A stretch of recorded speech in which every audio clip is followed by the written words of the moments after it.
बोलो जयकारा, बोल मेरे श्री गुरु महाराज की जय। तो भाग्यशाली गुरुमुख हो। समय के संत सद्गुरु की यही विशेषता होती है कि वह प्रकृति की किसी वस्तु को लक्ष्य बनाकर ऐसे सरल ढंग से जीवों को समझाने की कृपा करते हैं कि साधारण मनुष्य भी सरलतापूर्वक समझ जाते हैं। अपने धरती पर पड़े हुए कुछ दानों को और संकेत करके साथ वाले महात्माजनों को फरमाया, अब देखो ये थोड़ी सी गेहूं के दाने देखने में कितने तुच्छ हैं और यहाँ से कितने आदमी गुजरे होंगे।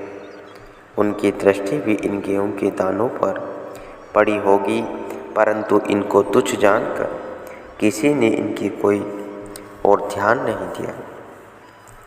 यदि मनुष्य इन दानों को समेट कर उठा ले और ले जाकर लंगर के लिए रखे तथा इन्हें गेहूं में मिला ले, तो उस मनुष्य की भक्ति की उन्नति होगी और वह यथार्थ में हीरा बन जाएगा। इसी प्रकार गुरुमुख जन जितनी श्री दरबार के लिए अधिक चिंता खैर ख्वाही करेंगे, उतना जल्दी ही भक्ति पथ में उन्नति करेंगे। श्री दरबार में प्रत्येक गुरुमुख सेवक हृदय से इसे अपना घर समझो। जैसे अपने घर को या अपनी वस्तु को सदा संभाल कर रखा जाता है, उसी प्रकार श्री दरबार की प्रत्येक वस्तु को अपना घर समझकर उसकी संभाल करें। इसमें तनक भी उपेक्षा नहीं करनी चाहिए। यदि एक बार गफलत की है तो मन इसे बार बार धोखा देकर अवनति की ओर ले जाएगा। श्री दरबार के साथ सहानुभूति रखना अपने साथ सहानुभूति रखना है। इस तरह से जीव भक्ति मार्ग में जीव उन्नति कर सकता है। सतगुरु के वचन तथा सतगुरु के उपदेश की ही गुरुमुख की अपनी पूंजी है। यही उपदेश ही समय समय पर जीव को गिरावट की ओर जाने से बचाते हैं। समय अनुसार यह सत्संग उपदेश उसे चेतन करते रहते हैं। महात्मा रोसानंद जी श्री वचन अनुसार उन गेहूं के दानों को इकट्ठा कर लंगर में दे आए और श्री सद्गुरुदेव महाराज जी के गुणानुवाद गाने लगे। कितनी सहानुभूति है संत सत्पुरुषों को जीव के साथ। समय समय पर जीव को सावधान करते रहना, उनके अवगुणों को निहारते हुए सदा अपनी कृपा वृष्टि करना तथा काल माया के चक्र से बचाने के लिए सदैव सदुपदेशों द्वारा मार्ग दर्शाना, यह उनका कर्तव्य होता है। फिर हम अधम जीवों के लिए कितने कितने कष्ट सहन कर सन्मार्ग पर लगाते हैं। निरंतर सर्दी, गर्मी, वर्षा इत्यादि सब कुछ सहन करके वे सर्वदा परमार्थ पथ पर निरत रहते हैं। उन्हें अपने शारीरिक कष्टों की तनक भी परवाह नहीं होती। उनके एक एक वचन में कितना रहस्य छिपा हुआ होता है। वे दिन रात आठों याम वचन अमृत की वृष्टि करते ही रहते हैं, ताकि जीव को जन्म जन्मांतरों से काल माया के चक्र में आया हुआ है वह इन बंधनों से मुक्त हो जाए और अपने वास्तविक लक्ष्य को प्राप्त कर आनंद तथा शांति प्राप्त करे। यही समय अनुसार संत महापुरुषों के अवतरण का मुख्य उद्देश्य होता है, परंतु वे नर लीला में हमें साधारण प्रतीत होते हैं। आप सन 1931 से 1934 तक संपूर्ण उत्तर प्रदेश, सीमा प्रांत तथा पंजाब को श्री पावन वचन अमृत द्वारा कृतार्थ करते रहे। इसी बीच सन 1934 में आपने एक बार सिंध से श्री स्वामी वैराग्यानंद जी महाराज श्री तीसरी वात्साही जी को चकोड़ी संत आश्रम में बुलवाया और उन्हें फरमाया कि श्री आनंदपुर का प्रबंध भी आपने ही करना है। श्री आज्ञा पाकर श्री स्वामी जी श्री तीसरी वात्साही जी महाराज श्री आनंदपुर में आए और कुछ समय यहाँ रहकर प्रबंध करके पुनः श्री आज्ञा मिलने पर सिंध लौट आए। सिंध में तो श्री स्वामी जी श्री तीसरी वात्साही जी महाराज प्रत्येक प्रेमी के हृदय पर समासीन थे। श्री सतगुरुदेव महाराज जी श्री दूसरी वात्साही जी ने प्रथम बार सिंध में प्रेमियों को फरमाया था कि हम पुनः सिंध में श्री दर्शन देंगे। अतः उन प्रेमियों की प्रार्थना को स्वीकार कर पुनः 1934 में सिंध में कृपा फरमाई।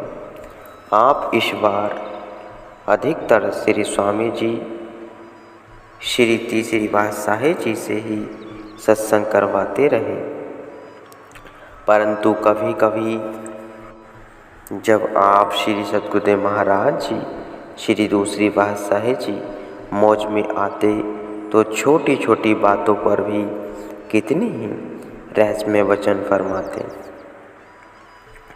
जिन्हें श्रवण कर प्रेमी जनों के हृदय पुलकित हो उठते।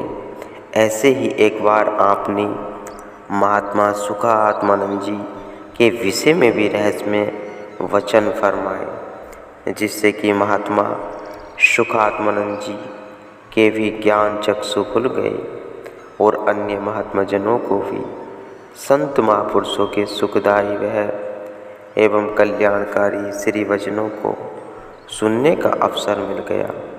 महात्मा सुख आत्मानंद जी ने अपने इस वृत्तांत का वर्णन इस प्रकार किया। अभी मैं भक्त वेश में घर में ही रहता था। मेरे बड़े भाई महात्मा निजात्मानंद जी श्री सतगुरुदेव महाराज जी के अत्यंत श्रद्धालु तथा प्रेमी थे, परंतु वे दैहिक रूप से सूरदास नेत्रहीन थे।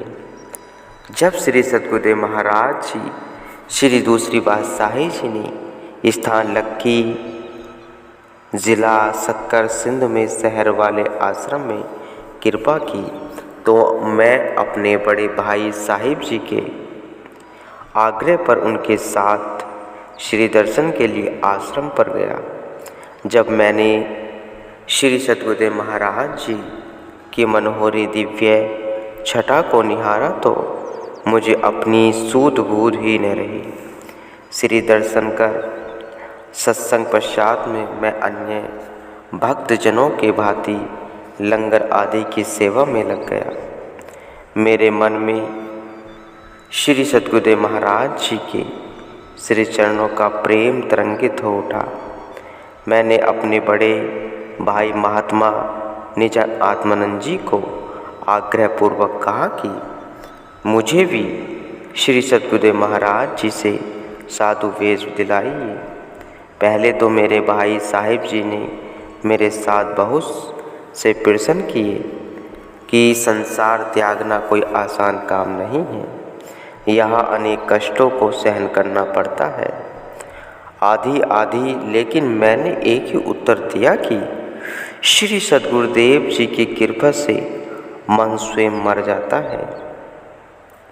मेरी अचल निष्ठा को देखकर भाई साहिब जी ने इस विनय को श्री चरणों में पहुँचने के लिए मुझे विश्वास दिलाया। एक बार श्री सद्गुरुदेव महाराज जी इसी आश्रम के चौबारे में ब्रजमान थे। श्री चरणों में कुछ महात्माजन भी बैठे हुए थे। इधर मेरे भाई साहिब जी ने मुझे लंगर से बुलवा लिया और उधर श्री सद्गुरुदेव महाराज जी के श्री चरणों में यह विनय कर दी कि प्रभु, मेरा छोटा भाई आपके श्री चरणों में रहकर साधु वेश में जीवन पर्याप्त इस श्री दरबार की सेवा करना चाहता है। श्री सद्गुरुदेव महाराज जी ने जो ही श्री वचन फरमाने आरंभ किए तो मैं अपने भाई के संदेश अनुसार चौबारे पर पहुंचकर दंडवत कर एक और दीवार के साथ खड़ा हो गया। मैंने सुना कि श्री सद्गुरुदेव महाराज जी फरमा रहे थे, महात्मा निजानात्मानंद जी, क्या तुम्हारा छोटा भाई भी सूरदास नेत्रहीन है? महात्मा जी ने उत्तर दिया, महाप्रभु, उसकी आंखें ठीक ठाक हैं। पुनः श्री सद्गुरुदेव महाराज जी ने सब साधु महात्माजनों से मौजवश पूछा कि क्या आप सबने इसके छोटे भाई को देखा है? वह सूरदास या सुजाखा? सब महात्माजनों ने विनय की कि प्रभु, वह लंगर में बड़े हितचित से सेवा करता है तथा वह सुजाखा है। श्री सद्गुरुदेव महाराज जी ने फरमाया कि महात्मा निजानंद जी, तुम यहाँ बताओ, यह बताओ कि तुमने उसे भक्ति पथ पर लगाया है या उसने तुम्हें रास्ता दिखाया है? महात्मा जी ने विनय की, प्रभु, वह भूला हुआ था। आपकी कृपा से वह मेरे साथ श्री दर्शन के लिए आया और उसने इस मार्ग को देखा। आप श्री सद्गुरुदेव महाराज जी श्री दूसरी बादशाही जी ने फरमाया कि जब वह रास्ता भूला हुआ था और तुम्हारे द्वारा ही उसे ज्ञान प्राप्त हुआ, तो वह आँखों वाला कैसे हुआ? क्योंकि होई सुखा नानका सो केहू उड़झाई पाए। यदि वह आँखें रखता तो रास्ता क्यों न भूलता? अब उसे आँखें मिलेंगी। पुनः आपने फरमाया कि सभी महात्माजन गुरुवाणी का यह शब्द पढ़ो, आंधे आए ने आँखी आनी, जिन मुखी लोहिणी नाही, आंधे से ही नानका खसमहूँ घूधे जाहि। देह की आँखों से केवल माया के स्थूल पदार्थ ही देखे जा सकते हैं। ज्ञान चक्षु अंदर की आँखें मिल जाने पर जीव संसार को यथार्थ रूप में देख सकता है। बाहर की आँख से अंतर्जीव दृश्य नहीं देखे जा सकते। इस प्रकार श्री वचन फरमाते हुए श्री सद्गुरु महाराज जी ने पुनः सब महात्माजनों को पूछा कि आप बताओ, महात्मा निजानंद जी नेत्रों वाला है या कि उसका छोटा भाई भक्त मेहरचंद? सबने विनय की, प्रभु, महात्मा निजानंद जी को ज्ञान चक्षु प्राप्त हो चुके हैं, अतः वास्तविक अर्थों में वही नेत्रों वाला है। ये रहस्यमय वचन सुनकर सब महात्माजन नतमस्तक हो गए। इसके पश्चात भक्त मेहरचंद जी ने दंडवत वंदना कर श्री चरणों में शरणागति तथा साधु वेश धारण करने के लिए विनय की। श्री सद्गुरुदेव महाराज जी ने साधु वेश देने के लिए कई बार भक्ति पथ की रुकावटों के विषय में वचन फरमाए, परंतु इनके दृढ़ संकल्प को देखकर श्री सद्गुरुदेव महाराज जी ने शरणागति के कुछ समय पश्चात इन्हें साधु वेश देकर इनका नाम महात्मा शुकात्मानंद जी रखा। महात्मा निजानंद जी के एक और छोटे भाई थे। उन्होंने भी इनके साथ ही इस मार्ग को ग्रहण किया तथा श्री सद्गुरुदेव महाराज जी ने उनको भी साधु वेश देकर उनका नाम महात्मा नित्य सुखानंद जी रखा। ये दोनों भाई गुरु दरबार की सेवा हित चित से करने लगे। इस प्रकार आपने कई बार अपनी मौज अनुसार सिंध में श्री वचन फरमाकर प्रेमी जनों को कृतार्थ किया। आपने कई प्रेमियों को यहाँ गुरु दरबार में शरणागति के लिए श्री आज्ञा दी। कितने ही भक्त जनों को उनकी विनय पर उन्हें अपनी कृपा से साधु वेश प्रदान किया। श्री स्वामी जी श्री तीसरी पातशाही जी ने सिंध की संगतों को भक्ति के लिए अनुपम धन से माला माल कर दिया गुरुमुखो।